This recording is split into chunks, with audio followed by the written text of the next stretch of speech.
Bon, comme vous l'avez vu sur le titre de la vidéo, aujourd'hui on va parler du BPJEPS et de mon expérience catastrophique. Et encore catastrophique, c'est même pas le mot pour décrire cette formation. Du coup, la vidéo elle va se diviser en 3 temps. Dans un premier temps, je vais vous expliquer pourquoi je suis allé à cette formation. Les points positifs, parce qu'il y a eu des points positifs, pas beaucoup, mais il y a eu des points positifs. Troisième point, je vais vous parler des points négatifs et ça je peux vous dire qu'il y en a un paquet. Concrètement, je vais tout balancer. Alors par contre, pour les plus jeunes, je vous préviens, aujourd'hui c'est malveillance au maximum. Du coup, l'année dernière, je redouble ma L1 de STAPS, que j'ai pas réussi ma L1, et je la loupe. Du coup, je me dis, je vais aller en BPJEPS pour être coach sportif, mais moi je vais être coach sportif à distance. On va faire des programmes, des programmations, etc.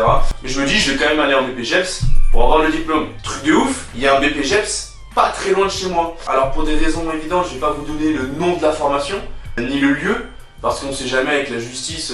Mais, oh, attendez juste un petit moment, j'ai un peu froid. Je vais mettre ma veste. Voilà, donc c'est ma veste. Bon allez, cette veste maintenant je m'en bats les couilles. De toute façon elle pue la merde. Casse-toi. On me parle de cette formation en me disant qu'elle est super bien, etc. Du coup je me dis trop cool. Je m'inscris, je passe les TEP, donc ça passe crème. C'est bon, je suis dans la formation. On commence l'année. Jusque là, tout va bien.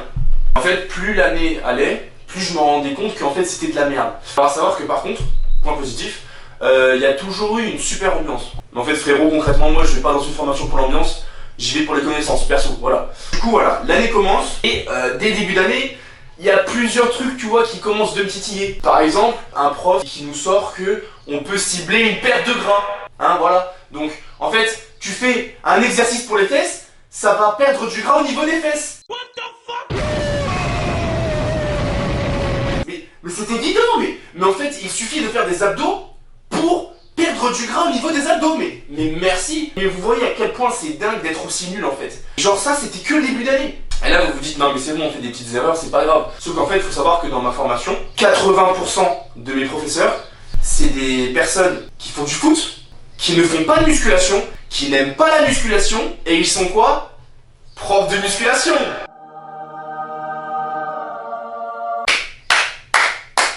Du coup vous vous doutez du contenu que j'ai eu. Concrètement c'est quoi? L'intitulé du cours, tu tapais le premier lien sur internet, c'était le cours en fait. Donc concrètement c'est juste des personnes qui venaient en cours, qui te lisaient un cours bêtement. Et c'est des personnes malheureusement, je l'ai précisé tout à l'heure, qui étaient très gentilles. Juste ils ont aucune connaissance en musculation parce qu'ils n'ont aucune expérience personnelle. Donc forcément ça donne des personnes qui vont te dire que pour travailler un biceps, et ben en fait si tu fais du curl, que en bas du mouvement ça va travailler le bas du biceps, au milieu le milieu du biceps et en haut le haut du biceps. Tu peux pas travailler le bas du biceps, tu ne peux pas travailler le bas et travailler le haut. Mais ça en fait n'importe quel débutant le saurait. Mais vu que c'est des personnes qui font du foot et qui ne pratiquent pas de musculation et qui n'aiment pas la musculation, mais en fait tu te retrouves dans une formation qui pue la merde. Quelqu'un avec un minimum d'expérience sait que genre c'est une dinguerie de dire ça. Du coup au début d'année, quand je commence de voir que les cours c'est pas trop ça, concrètement les cours en fait on te donne les bases. Et ça les bases en fait j'ai envie de te dire je les ai appris au bout de 2 semaines. En fait le problème du BPJEPS c'est que en fonction des formations, les professeurs vont être différents. Donc tu peux tomber dans une excellente formation avec des professeurs qui sont passionnés, qui ont des années d'expérience, etc. Ou tomber dans mon genre de formation où en fait tu auras des professeurs qui font du foot et qui n'aiment pas la musculation. Du coup bah moi je viens là pour apprendre des trucs en plus. Je me retrouve avec des gens qui disent qu'on peut cibler une perte de gras. Vous voyez un peu le... Ok, la caméra filme toujours. Je commence à me dire en vrai on va y aller mollo sur les cours parce que de toute façon ce qu'on apprend c'est bien, mais il y a des méthodes beaucoup plus efficaces. Du coup je me dis au niveau des cours je vais y aller vraiment tranquille. Je vais pas me mettre une charge de travail de fou parce que bah, la formation vaut pas vraiment la peine. Mais moi il faut savoir que depuis ce début d'année, j'avais une énorme douleur dans le bas du dos. Et j'ai jamais su ce que c'était, je pensais que c'était une hernie, une sciatique, peut-être je me suis déplacé le bassin, on sait pas. Et au final, j'ai fait une radio et j'ai eu une discoplatie. Concrètement en fait c'est mes disques qui sont fracassés. Donc mes disques intervertébraux, ils sont démolis. Ça veut dire que j'ai plus aucune mobilité. Je ne peux plus faire les jambes, etc. On arrive 2 mois après le début de la formation, on est en cours et on fait un peu des tests physiques. On court, nanana, et moi forcément bah j'ai mal. Et on devait faire des squats. Donc automatiquement, je prends l'initiative, j'essaie de faire des squats, ça me fait trop mal. Je me dis bah je vais pas rester sans rien faire, je fais des pompes. Le professeur me dit quoi? Non, je fais des squats, je m'en fous. Donc là en fait on a un coach et un élève. L'élève dit à son coach qu'il est blessé, le coach va lui dire « Non, non, mais travaille sur ta blessure, fais-toi encore plus mal, vas-y. » Comment dire, c'est un peu dérangeant. Toute l'année, j'ai traîné cette blessure, du coup, hein, forcément. Point positif, c'est qu'en fait, moi, j'étais en alternance. Donc, j'étais 1 semaine en cours, 3 semaines, 4 semaines en entreprise. Et heureusement, j'ai appris énormément de choses en entreprise. Le fait d'être en entreprise, c'est une dinguerie. Parce que moi, franchement, j'ai appris énormément dans ma salle. Et du coup, voilà. Plus les mois passaient, plus c'était n'importe quoi. Par exemple, on avait une plateforme où on devait faire des cours en ligne obligatoires. On n'a pas eu accès à la plateforme pendant 6 mois. Ça veut dire que pendant 6 mois, on envoyait des mails, etc. à Dijon. Et après, on nous dit gentiment « Ah bah en fait, faut rattraper tous les cours, faut tout faire. » Mais j'ai que ça à foutre. Faut que je gère les réseaux, faut que je gère ma prépa, faut que je gère ma diète, faut que je gère mon entraînement. Et en plus, faudrait que je perde du temps sur une formation qui pue la merde. Oui, mais c'est évident. Bah bien sûr. L'année continue, tac tac tac, ça devenait de pire en pire en fait. Bah en fait, on se retrouve avec des cours issus d'internet. Donc en fait, ça va être des trucs comme la meilleure méthode pour prendre de la masse musculaire, c'est de faire du 4x12. Tu leur parles d'intensité, ils connaissent pas. En fait, c'est des gens qui s'entraînent à la congestion de la sensation. Avec des biceps, des supersets, des magic sets, des trisets. En fait, tous les trucs en set, c'est forcément bien dans l'entraînement. Pourquoi ? Parce qu'ils ont vu sur internet que c'est une méthode utilisée par des bodybuilders depuis 1980. Bah oui, mais on est en 2023. À un moment, mets-toi à la page. Voilà. En fait, vous voyez, ce genre de personnes, s'ils avaient de l'expérience ou qu'ils pratiquent de la musculation, et ben ils le sauraient qu'il y a beaucoup mieux. Mais du coup, bah, on se retrouve avec vraiment des bases de débutants. Les gens qui n'ont aucune expérience ressortent de cette formation en se disant « Waouh, mais j'ai appris plein de trucs, je vais devenir trop fort !» Et bah ils sont juste nuls à chier. Parce qu'en fait, même les bases qu'ils ont sont nuls à chier. Moi de mon côté, je me dis vraiment, je donne le minimum de moi-même là-bas, parce que j'ai pas envie de perdre mon temps pour cette formation. Le problème, c'est que la semaine où on est en cours là-bas, l'après-midi, en fait, on a des cours de musculation. Donc là, en fait, bah ça c'est trop bien pour moi, parce que on fait de la muscu et tout. Du coup, je me dis c'est trop bien. Le problème, c'est quoi? C'est que, comme je vous en ai parlé juste avant, la plupart, c'est des personnes qui n'ont pas beaucoup d'expérience personnelle, malheureusement. On se retrouve d'un côté avec certaines personnes qui nous font faire des choses bêtement, et puis d'autres personnes qui, par contre, vont nous expliquer les choses, même s'il y a certaines choses où on n'était pas d'accord, bah en fait, on pouvait dialoguer. Bah tu ressors de là-bas, en fait, t'es content. Donc ça, c'était un point positif. Mais ça, dites-vous, c'était avec une seule personne. Le reste des profs, comme je vous l'ai dit, c'est des gens qui font du foot. Et un jour, pour vous donner un exemple, on faisait en fait de la poulie.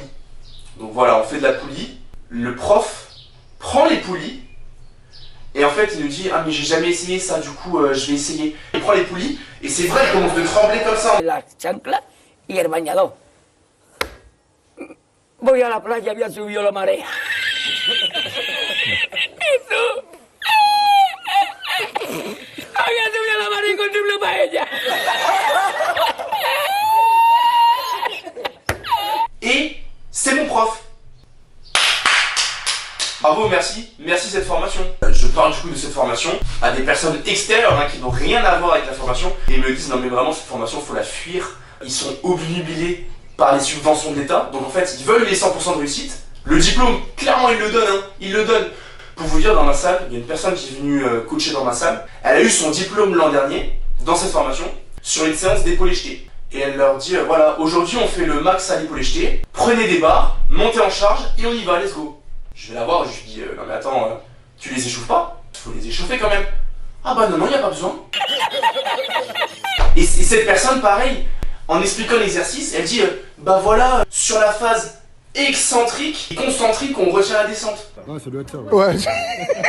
Et même concentrique et excentrique, elle ne sait pas différencier les deux. Et elle a eu son diplôme. Moi en fait la formation, c'est juste si tu sais faire un petit dossier, j'ai fait un événement sportif, voilà, j'ai récolté 50 €, waouh, bravo.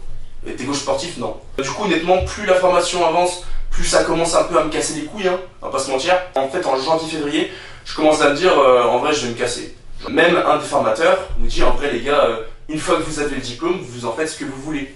Donc d'un côté il a raison, mais d'un autre côté moi en fait je vais dans une formation pour vraiment avoir des trucs en plus, apprendre des choses. Je vais pas dans une formation juste pour avoir le diplôme. J'ai remarqué que ce diplôme de BPGEPS ça n'a aucune valeur. Parce qu'en fait il le donne le diplôme. On arrive vers la fin d'année, je passe une épreuve, 2 épreuves, et en fait la pratique, les jurys me disent que c'est super bien, mais le dossier, El Famoso dossier ne va pas. Donc il m'envoie au rattrapage. Donc je me dis, concrètement la formation elle vaut rien, j'ai rien appris de l'année là-bas, le diplôme il le donne donc il a aucune valeur, je me casse. Je fais les démarches, etc. pour me casser. Et du coup, ma coordinatrice de formation m'appelle. Oui, j'ai su que tu voulais partir, c'est quand même dommage. Un mois avant la fin, faudrait que tu restes. Normal, elle essaie de me convaincre. Je me dis, rappelez-vous les 100% de réussite, etc. Du coup, moi, c'est mort, je voulais partir, je pars. En fait, je vous ressors, je lis les messages en temps réel. Donc, elle me demande de lui envoyer les raisons de mon départ. Elle m'envoie, je te souhaite une bonne continuation après avoir reçu la rupture conventionnelle. Très gentil, voilà. Ensuite, du coup, je lui envoie un mail où je lui explique, en fait, je lui dis tout. Je pars pour des raisons financières aussi parce que, à savoir qu'en alternance, moi j'étais payé 700 € par mois, 35 heures par semaine. Moi l'année prochaine, je vais sur Dijon, il faut que je mette de l'argent de côté. C'est pas avec 700 € par mois que je peux le faire. Donc. Et je lui donne les raisons scolaires, donc je lui explique concrètement que voilà, le niveau est catastrophique. Pour envoyer ça à Dijon, pour mettre fin à mon contrat. Donc je lui donne toutes les raisons que je vous ai données juste avant, bien évidemment. Elle me renvoie un message en me disant oui Théo, en fait ça va pas du tout. Le format ne va pas, faut juste que tu me dises que tu parles de la formation et c'est tout. Alors qu'en fait elle m'a envoyé un message en me demandant les raisons de mon départ et là elle me dit non mais en fait les raisons faut pas les donner, même d'envoyer les raisons à Dijon, ce qu'ils sont censés faire, ils le font pas parce qu'ils savent très bien que s'ils envoient ça à Dijon, ils vont se faire taper sur les doigts par Dijon parce que c'est une formation de merde. Mais en fait c'est horrible d'avoir ce genre de formation en France. Dites-vous dans l'année, on a eu une intervention d'un bodybuilder qui a fait WABA en 97 ou 98, je sais plus. Le mec était énorme, il avait je sais pas combien de centimètres autour de bras. Il est resté 4 heures, je vous jure, en 4 heures, j'ai plus appris qu'en 8 mois de formation. Parce que il est pratiquant depuis des années et des années. Le mec, il connaissait tout sur tout, sur la diète, sur les produits, sur l'entraînement. Il nous a parlé de tout. Et les gars, c'était une dinguerie. Voilà, c'était un peu mon avis sur le BPGEPS en général.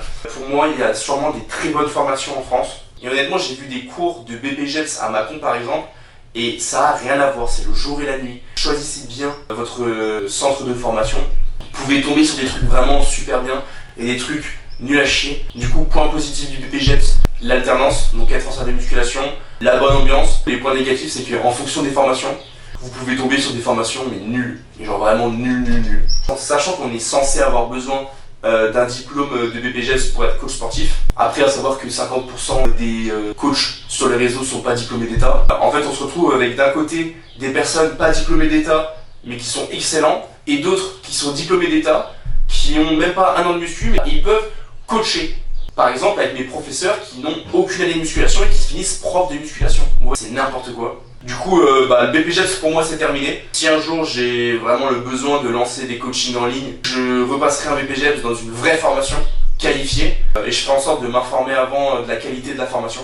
En fait, dans ma formation, clairement, ils donnent le diplôme, ils le donnent. Mais moi, je vais pas dans une formation pour avoir une donation, je vais dans une formation pour être formé en fait. Voilà, j'espère que cette vidéo vous aura appris plusieurs points sur le BPGEPS que vous ne saviez pas. Et je tiens à préciser que j'ai aucune haine envers ma formation et envers tous les professeurs de ma formation. Simplement, voilà quoi, le contenu n'était pas là. Sur ce, j'espère que cette vidéo t'a plu. Si jamais elle t'a plu, je t'invite à liker, commenter, partager et surtout à t'abonner à la chaîne. Et en ce moment, je poste 2 vidéos par semaine. Du coup, je t'invite à mettre la cloche pour rien louper. Voilà, c'était tout pour moi. Faut que je trouve une fin de vidéo. Du coup, je vais faire ça.